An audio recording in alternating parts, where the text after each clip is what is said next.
Soyez les bienvenus dans Viva Événement, mesdames et messieurs, bonsoir. Voici tout de suite les titres de ce journal. Une sortie par la grande porte pour Andry Rajoelina, le président de la transition passe le pouvoir à son successeur, un moment historique pour Madagascar. Présence massive de la communauté internationale à Yavlou, les médiateurs de la SADC sont aussi dans le mur pour assister à l'investiture du nouveau président demain. La ministre française déléguée chargée de la francophonie Yamina Benguigui est également attendue demain à l'investiture de Erazzon Armapian. Interrogée par la Radio France Internationale sur un probable retour de Andry Rajoelina en tant que Premier ministre, elle a déclaré qu'on ne peut pas écarter Andry Rajoelina, ses députés ayant raflé 53 sièges à l'Assemblée nationale. Et enfin, à la grande surprise de tous, Mamra Coutoirveil, l'ex-chef de la mouvance Ravalomanana, était présent ce matin à la passation de pouvoir à Yavlou. Il a même déclaré que sa mouvance reconnaît le nouveau pouvoir et se dit prête à l'intégrer.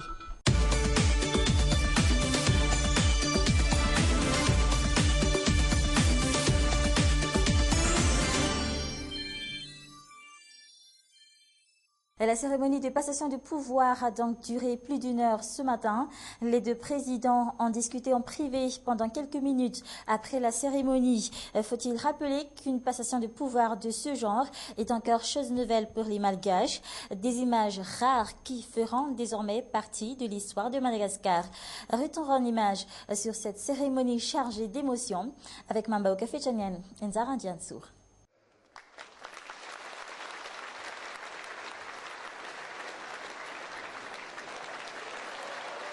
La clé du pays transmis au nouveau président malgache, un geste symbolique de la passation de pouvoir entre Andry Rajoelina et Erazzon Armapian. Des images rares, une passation de pouvoir de la manière la plus démocratique. Une première dans l'histoire de Madagascar, de simples citoyens en passant par les invités de marque, tous ont pu assister à cette cérémonie. Mais avant cela, le président sortant donne sa bénédiction à son successeur. Je vous donne ma bénédiction pour diriger ce pays. La mission qui vous attend n'est pas du tout facile. Les Malgaches aspirent au développement. Ils méritent un avenir meilleur. C'est pourquoi je ne vous souhaite que du succès. Mirarikora mirary fahombiazana tanteraka ho anao ny tenako tsaratrodrano mavitasoa ho an'ny firenena. La cérémonie a duré plus d'une heure et s'est déroulée en présence de tous les chefs d'institution, des membres du gouvernement, des proches collaborateurs des deux présidents et de la communauté internationale. Andry Rajoelina passe le pouvoir à son successeur. La cérémonie de passation de pouvoir entre le président sortant et le nouveau président malgache Erazzon Armapian a eu lieu ce matin au palais présidentiel d'Yavlou. Un moment historique pour Madagascar, beaucoup d'émotions dans les rangs des fervents partisans de la révolution orange 2009. Le président Andry Rajoelina quitte le pouvoir et s'offre une sortie par la grande porte. Mamba Okafechanian, Nzara Ndiansour. Izay niainantsika sy izay natrehantsika izay koa misaotra anareo amin'ny fatokisana satria mpikahala mianary isika tsy mifanary fa niaraka telefona. De l'émotion, beaucoup d'émotions, de la tristesse se mélange au bonheur pour les uns et les autres.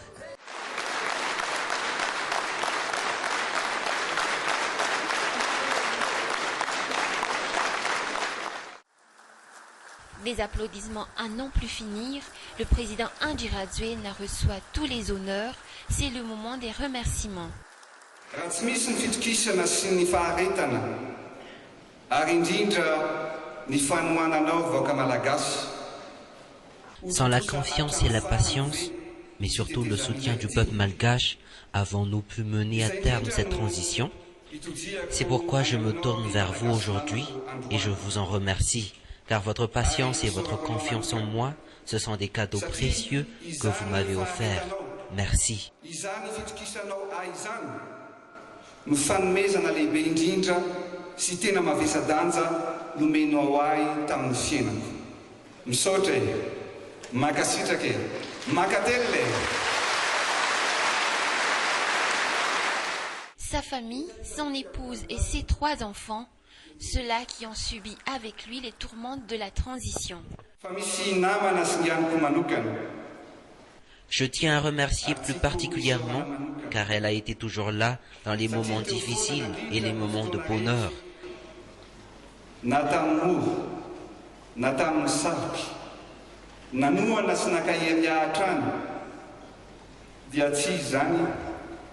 Elle m'a toujours soutenu, ma femme.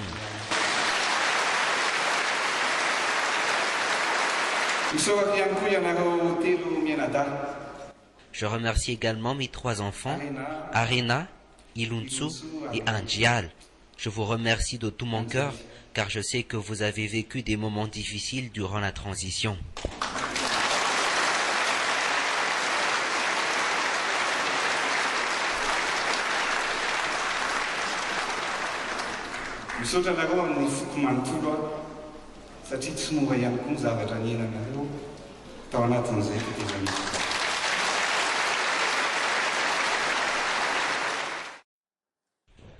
Le mandat de Anjiradzuin arrive à son terme.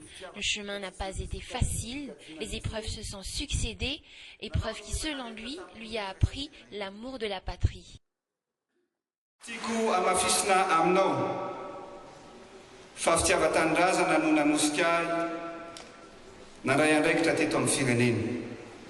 Je tiens à réaffirmer que c'est par amour pour la patrie que je me suis soulevé.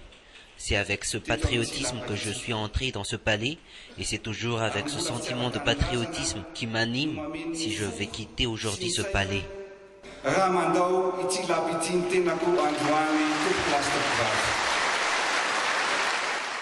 Désormais, une nouvelle page s'ouvre pour Madagascar, mais Anjiradzuin rassure ses partisans, il sera toujours là pour eux.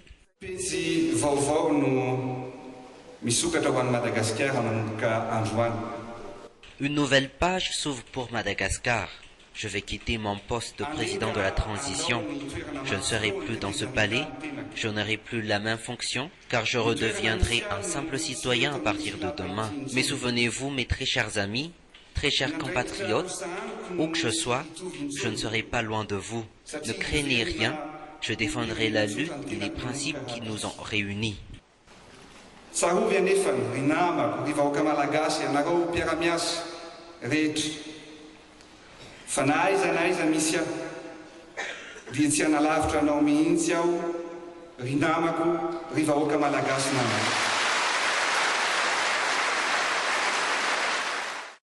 Ce n'est qu'un au revoir, c'est en très bons termes que Anjiradzuin et ses partisans se quittent à Yavlou. Présent au palais d'État d'Yavlou, l'ex-chef de la mouvance Ravalmanen, Memre Coutoirville, a affirmé à l'issue de la cérémonie qu'ils seront présents demain à Mahamas pour l'investiture du nouveau président malgache. Memre Coutoirville a également félicité le nouveau président malgache. Sa mouvance reconnaîtrait sa victoire et serait prête à intégrer le nouveau gouvernement. Par contre, les autres membres de la mouvance Ravalmanen étaient absents à Yavlou ce matin. Faut-il rappeler aussi que Memre Coutoirville a été remplacé par Roland Ravadmank à la tête de la mouvance Ravalmanen par l'ex-chef d'État lui-même. Ainsi donc, Anjiradzuin a fait son dernier discours en tant que président de la transition, un discours chargé d'émotions pour celui qui a mené la révolution orange 2009. Quelles étaient vos réactions après son discours? Nos journalistes ont recueilli ses propos à Tananarive ce matin. Comme je le disais dans le... Dans cette famille, habitant le quartier d'Ankazmang, la télé capte la chaîne nationale qui transmet en direct la passation de pouvoir d'Yavlou. Patricia aurait bien aimé y aller, mais à cause du travail, encore parce qu'il y a un malade qui nécessite des soins, elle ne peut se contenter que de regarder la télé pour vivre ce moment historique. Nous avions vraiment envie d'y assister, mais nous avons décidé de rester à la maison et regarder la cérémonie à la télé, car quelqu'un est malade chez nous. Ils sont 4 dans cette famille, et ce genre d'événement les intéresse au plus haut point. Ils ont été touchés par le discours du président sortant.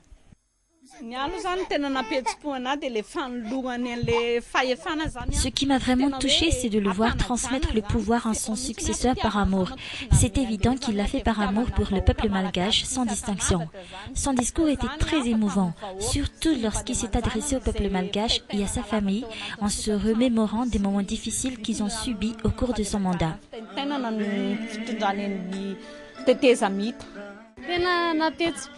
C'est vraiment très émouvant. Je ne sais pas quoi dire. Je suis vraiment triste pour lui.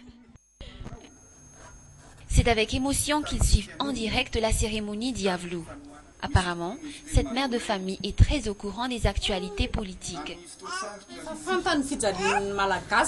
Il sait très bien combien à quel point les Malgaches souffrent. C'est pourquoi il a donné le pouvoir. Il ne voulait pas s'accrocher au pouvoir, par amour pour le peuple malgache. Il veut éviter un autre bain de sang. D'ailleurs, il l'a déjà dit, il ne court pas après les sièges, mais ce sont les sièges qui courent après lui. C'était une journée spéciale pour cette famille.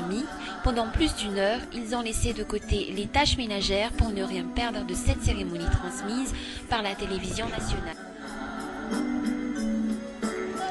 Pendant ce temps-là, à Iavlou, Andry Rajoelina, le président sortant, est accueilli par une foule de journalistes et ses partisans.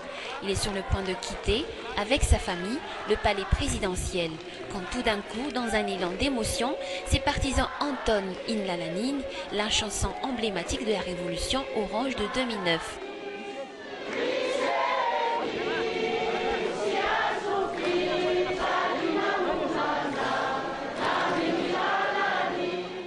Les larmes aux yeux, beaucoup ont quand même tenu à le remercier pour ses actions pour le pays. La tête haute, ses partisans acceptent de laisser la place aux autres.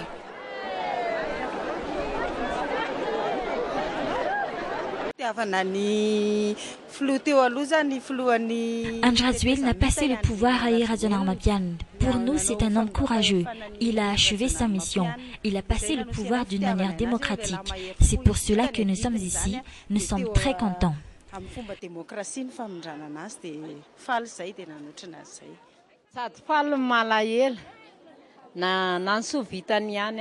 Je suis heureuse mais triste aussi. Il a fait beaucoup de bonnes choses. Nous sommes tristes parce qu'il n'est plus président, mais que pouvons-nous faire? C'est son destin.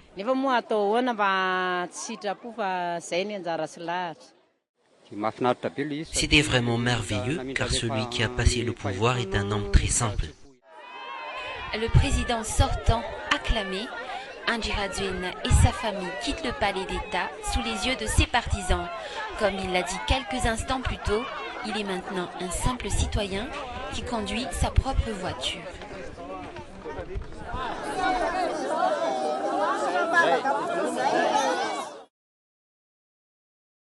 Comme je le disais dans le sommaire, on a assisté à une présence massive de la communauté internationale ce matin à Iavlou. La communauté internationale qui a appuyé depuis le début du processus de sortie de crise était présent à Iavlou, le vice-ministre des Affaires étrangères sud-africain Marius Fransman ou encore l'ancien chef d'État mozambicain Joaquim Chissano et les membres du corps diplomatique à Madagascar.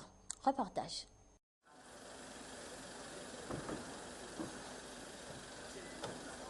Une valse diplomatique à Iavlou, la grande famille de la communauté internationale a fait le déplacement pour assister à la passation de pouvoir. Le vice-ministre sud-africain des Affaires étrangères, Marius Fransman, représentant le président sud-africain Jacob Zuma, ou encore l'ancien chef d'État mozambicain Joaquim Chissano. Tous deux, des fervents acteurs dans le processus de sortie de crise. Après la prise de pouvoir, mais c'est clair maintenant, des signes que demain aussi des choses vont se passer bien. Ce que je recommande, c'est que tout le monde, tout le peuple malgache se penche sur la réconciliation nationale pour qu'on puisse reconstruire Madagascar et développer Madagascar. Joaquim Chissano qui achèvera sa mission dans le dossier Madagascar demain. Autre pays représenté à Iavlou ce matin, le Nigeria. Ce pays a été représenté par son ambassadeur en poste au Mozambique. La relation entre les deux pays est récente, mais déjà ce pays affirme appuyer le retour de Madagascar au sein de l'Union africaine. Madagascar to be integrated in the African Union. And then all the supports that other African countries are getting. Nous attendons le retour de Madagascar au sein de l'Union africaine. Vous avez le soutien de tous les pays africains, surtout mon pays, le Nigeria, qui le souhaite vraiment. Le gouvernement peut maintenant travailler sur plusieurs plans.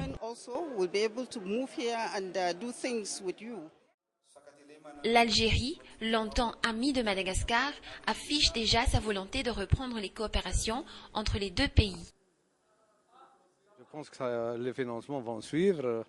La communauté internationale va certainement accompagner Madagascar dans ses projets de développement. Félicitations aux Malgaches, félicitations aux Waoukagas. On va reprendre de plus belle, on a beaucoup de choses qui nous attendent. Sur le plan bilatéral, on va faire beaucoup de choses. Notre ambassade ici commence à préparer déjà les dossiers. La France, les États-Unis ou encore l'Union européenne n'ont pas été représentés à Yavlou, mais d'après certaines sources, ils seront bien présents à l'investiture de Erason Armapian demain. La ministre française déléguée chargée de la francophonie, Yamina Benguigui, est également attendue dans le mur pour assister à la cérémonie d'investiture du nouveau président malgache demain au stade de Mahamassin. Ce membre du gouvernement français qui s'est exprimé sur la Radio France Internationale concernant la nomination du futur Premier ministre et une probable nomination de Andrazwil Namazouariv. Ainsi, selon Yamina Benguigui, très au courant du dossier Madagascar, avec ses 53 députés, soit un peu plus d'un tiers des sièges, Andrazwil ne peut être écarté. Il ferait certainement partie du nouveau gouvernement. La ministre française affirme toutefois qu'il faut donner du crédit au nouveau président. Et selon son programme, Yamina Benguigui répondra aux questions des journalistes malgaches demain à 20h au cours d'une conférence de presse. Dans les actualités internationales, le président français François Hollande en visite officielle au Vatican. Officiellement, il sera question de politique internationale, de la Syrie notamment, mais d'autres sujets moins consensuels vont être abordés. Le mariage pour tous, l'interruption volontaire de grossesse ou encore la fin de vie, des sujets qui ont heurté une partie importante des catholiques en France. France 24. Ça n'est pas sa première visite à Rome, mais c'est la première fois que François Hollande se rend au Vatican. Officiellement, il sera question de politique internationale, de la Syrie notamment, mais d'autres thèmes moins consensuels vont être abordés, comme le mariage pour tous. Au printemps dernier, le pape François avait invité des parlementaires français à réfléchir à l'abrogation de la loi. Sur l'IVG, le droit à l'avortement que la France vient de conforter, même position. C'est une horreur que de penser à tous ces enfants qui ne verront jamais le jour. Pour attiser ces divergences, près de 115 000 catholiques de France viennent d'écrire au pape une supplique pour qu'il défende leur position face au président de la République. Alors sur ces questions, la rencontre pourrait tourner au face-à-face. Les actualités du continent africain en bref et en images. L'Égypte frappée par 3 attentats ce matin. Attentats qui, encore une fois, visaient les policiers. Leur voiture a explosé. Un dernier bilan fait état d'au moins 5 morts en tout. 2 autres explosions ont été signalées à proximité d'un métro, puis devant un commissariat. L'Égypte qui célébrera demain le 3e anniversaire de la révolte populaire qui a conduit à la chute de Hosni Moubarak. En Centrafrique, la prestation de serment de la présidente de transition, Catherine Samba Panza, est entrée officiellement en fonction. Elle s'est engagée à ramener la paix. Elle doit maintenant nommer un Premier ministre. Hier, de nouvelles violences à Bangui ont fait 16 morts, selon la Croix-Rouge. Et c'est ainsi que s'achève cette édition. Merci à vous de l'avoir suivi jusqu'à la fin. Je vous souhaite de passer une excellente soirée en notre compagnie. Au revoir.